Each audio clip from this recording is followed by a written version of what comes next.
បាទសូមជម្រាបសួរពុកម៉ែបងប្អូនអរគ្នាស្វាគមន៍មកកាន់ Channel បញ្ញរដ្ឋ Official ម្ដងទៀតថ្ងៃនេះ admin មកចែកម្លែកជាមួយនឹង tool ថ្មីមួយទៀតហើយ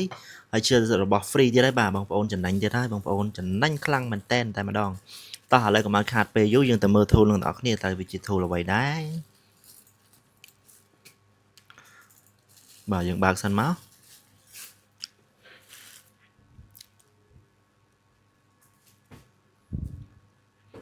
អូខេបាទអញ្ចឹង tool នេះ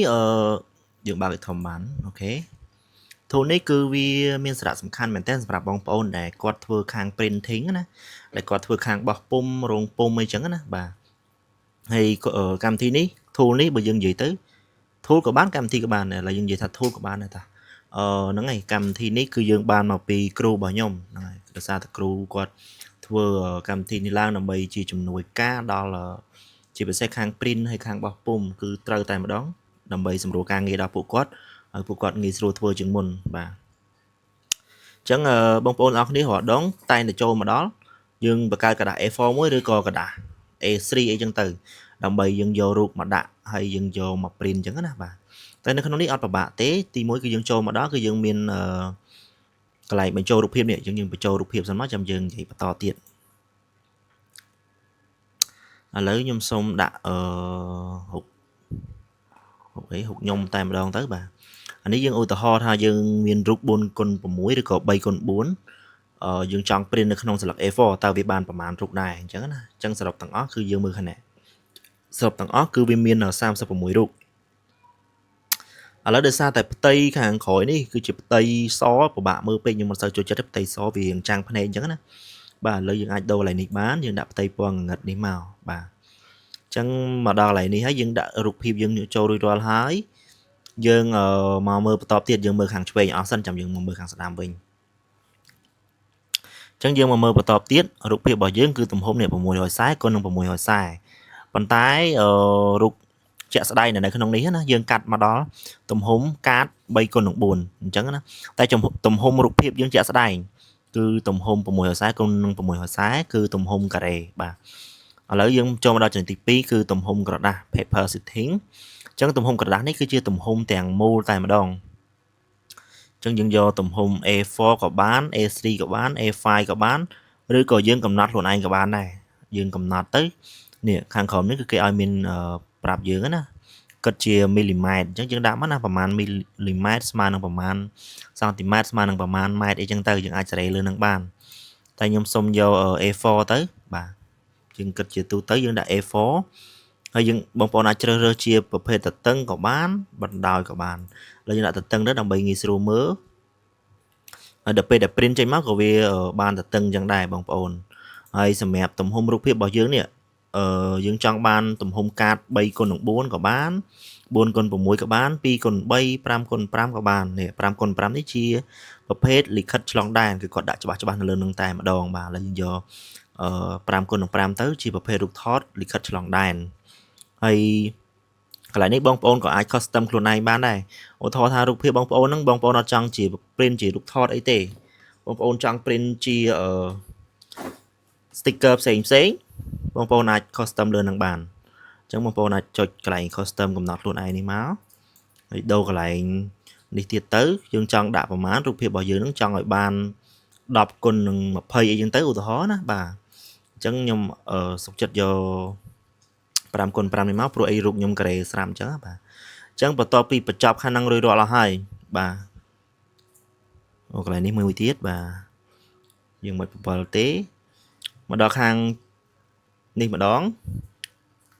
គម្លាតនិងតម្រឹមបាទ gap and margin អញ្ចឹងគេចង់និយាយអំពីនេះកន្លែងចន្លោះនេះយើងចង់ទុកពីកែមកណាមកខាងក្នុងផ្ទៃរបស់យើងដែលយើងចង់ print ហ្នឹងប្រមាណមីលីម៉ែត្រអញ្ចឹងនៅក្នុងនេះគេដាក់ស្រាប់មាន10មីលីម៉ែត្រអញ្ចឹងយើងបន្ថយតាមហ្នឹងទៅយើងដាក់4 3 2អីចឹងទៅបាទ2នេះគេ2គឺយើងបានដាក់បានច្រើនជាងមុនណាបាទយើងដាក់13រូបយើងដាក់បានច្រើនទេយើងដាក់បានតិចទេបាទយើងដាក់បាន2រូបយើងបើន័យថាពីកែមមកដល់កន្លែងរូបយើងហ្នឹងគឺទំហំ2មីលីម៉ែត្រអញ្ចឹងគឺទូចមែនតើបាទអញ្ចឹងពេលខ្លះអ្នកទាំងអស់គ្នាអាចដាក់กระดาษខុសទៅក៏អាច print មកដាច់ដែរអញ្ចឹងកុំដាក់គៀកពេកអាចដល់5មីលីម៉ែត្រអីចឹងណាបាទ ចឹងលើដាក់2សាកសិនទៅដើម្បីឃើញរូបធំហើយបន្ទាប់មកចន្លោះរូបភាពបានន័យថាចន្លោះពីរូបភាពមួយទៅរូបភាពមួយគឺយើងprint យកប៉ុណ្ណាបាទគឺទំហំ2មីលីម៉ែត្រ3មីលីម៉ែត្រ4 5 6 7 8ចឹងទៅបាទទំហំកាន់តែធំយើងស្រួលកាត់ដែរបាទពេលដែលយើង print ចេញមកយើងអាចងាយស្រួលកាត់ចឹងណាបាទឥឡូវយើងដាក់មួយទៅបានហើយបន្តមកទៀតបង្ហាញបន្ទាត់សម្រាប់កាត់បាទចឹងកន្លែងនេះយើងចង់បង្ហាញកន្លែងឧទាហរណ៍ថារូបភាពយើងពេលខ្លះផ្ទៃយើងសហើយចឹងกระดาษយើងសទៀតយើងអត់ដឹងថាយើងត្រូវកាត់ធម្មតាទេអញ្ចឹងយើងចុចកន្លែងនេះមកដើម្បីឲ្យវាបង្ហាញបន្ទាត់កាត់ចឹងណាតែឥឡូវនេះខ្ញុំអត់ទាន់មានរូបភាពដើម្បីឲ្យបងប្អូនមើលឃើញទេអញ្ចឹងបងប្អូនអាចតេស្តខ្លួនឯងបានកន្លែងហ្នឹងហើយចូលមកដល់កន្លែងទី5នេះគឺការរៀបចំចំនួនបានន័យថារៀបចំរូបភាពយើងណាពេលខ្លះយើងប្រាប់ភ្ញៀវថាភ្ញៀវគាត់ចង់បានតែ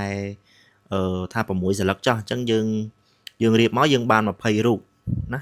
យើងរៀបមកយើងបាន20រូបប៉ុន្តែយើងភ្ញៀវចង់បានតែ6រូបទេអញ្ចឹងយើងមិនបាច់ print ដល់20ទេនាំទៅអស់ថ្នាំច្រើនយើងបន្ថយមកយើងចូលមកកន្លែងកំណត់ខ្លួនឯងនេះវិញហើយយើងបន្ថយមកអញ្ចឹងយើងយកតែ6រូបអីចឹងណាបាទនេះ6រូបអញ្ចឹងយើង print តែប៉ុណ្្នឹងមកហើយអាសនេះវាអត់គិតទឹកថ្នាំទេអញ្ចឹងយើងវាចំណេញទឹកថ្នាំយើងដែរតែបើគាត់ថាសុំមកពេញกระดาษហ្នឹងមកបានប្រហែលយកប៉ុណ្ណឹងអូខេអញ្ចឹងមកពេញกระดาษហ្នឹងគឺបាន20រូបបាទ20រូបអញ្ចឹងយើងអាចកំណត់ខ្លួនឯងបានហើយរៀបចំដោយសេរីកន្លែងនេះគឺយើងអាចតម្រៀបបានបើន័យថារូបហ្នឹងយើងគិតថាសគ្រានេះតិចវាអាចដាក់បានមួយទៀតអីចឹងណាតោះឥឡូវយើងចូលកន្លែងរៀបចំដោយសេរីនេះមកចុចកន្លែងហ្នឹងសិនណាបាទយើងអាចអស់បានអញ្ចឹងយើងចុចលើរូបយើងមួយមកបាទយើងអស់មកយើងអាហ្នឹងដូចរៀបនៅក្នុង Word អីផ្សេងអញ្ចឹងឬក៏រៀបក្នុងកម្មវិធីអីផ្សេងអញ្ចឹងឥឡូវយើងអស់ដាក់ឲ្យដល់អឹបគ្នាមើលវាអាចដាក់បានអីថែមទៀតអត់បាទអញ្ចឹងគឺដាក់អត់ចូលទេបើដាក់ទៅវាជន់លើគ្នាហើយអញ្ចឹងបានន័យថាបើទោះបីយើងចង់រៀបខ្លួនឯងក៏វាអាចដាក់ចូលដែរហ្នឹងហើយអញ្ចឹងបងប្អូនមិនបាច់យកកន្លែងរៀបដោយសេរីនេះទេខ្ញុំគិតថាវាពិបាកនឹងរៀបណាបាទអញ្ចឹងយើងចូលមកកន្លែងកំណត់ពេញក្រដាសនេះវិញមកឲ្យវាកំណត់ខ្លួនវាទៅបានប្រមាណសន្លឹកយើងយកប៉ុណ្្នឹងទៅអញ្ចឹងកម្មវិធីនេះដូចជាអត់មានអីសាំញ៉ាំច្រើនទេខ្ញុំគិតថាវាជួយខ្លាំងមែនទែនទៅកាន់អ្នកដែលគាត់បើករោងពុម្ពគាត់ printing designer ផ្សេងបាទពេលដែលគាត់ print ចេញមកកុំឲ្យគាត់ពិបាករៀបដូចខ្ញុំក៏ត្រូវការដែរខ្ញុំត្រូវការខ្លាំងមែនទែនរាល់ថ្ងៃនេះគឺត្រូវការកម្មវិធីហ្នឹងណាបាទហ្នឹងហើយបន្តមកទៀតខ្ញុំចង់បញ្យល់បន្ថែមទៀតយើងអាច select លើរូបភាពយើងជួរណាក៏បានដែរឬក៏ចង់ select មួយនេះយើងអាចបដូររូបភាពបានយើងចុចលើរូបមួយនេះមកចុចកន្លែងនេះហើយយើងដាក់រូបណារូបនេះទៅបាទនេះរូបក្បាលខ្មោចអីចឹងទៅបាទចូលឬក៏យើងចង់ដូររូបនេះមកជួរយើង select មកជួរហ្នឹងមកយើងបដូរទាំង5ហ្នឹងមកបាទដាក់រូបនេះអញ្ចឹងទៅចូលមកនេះបាទអញ្ចឹងយើងអាចដូរបានយើងគិតថាក្នុងមួយសន្លឹកហ្នឹងអ្នកខ្លះគាត់យក6សន្លឹកអញ្ចឹងទៅអ្នករូបផ្សេងយើង select ដាក់ថែមគ្នាទៅណាកុំឲ្យខាតกระดาษយើង print តែម្ដងហើយស្រេចតែម្ដងអញ្ចឹងបើសិនជាបងប្អូនអូខេហើយថា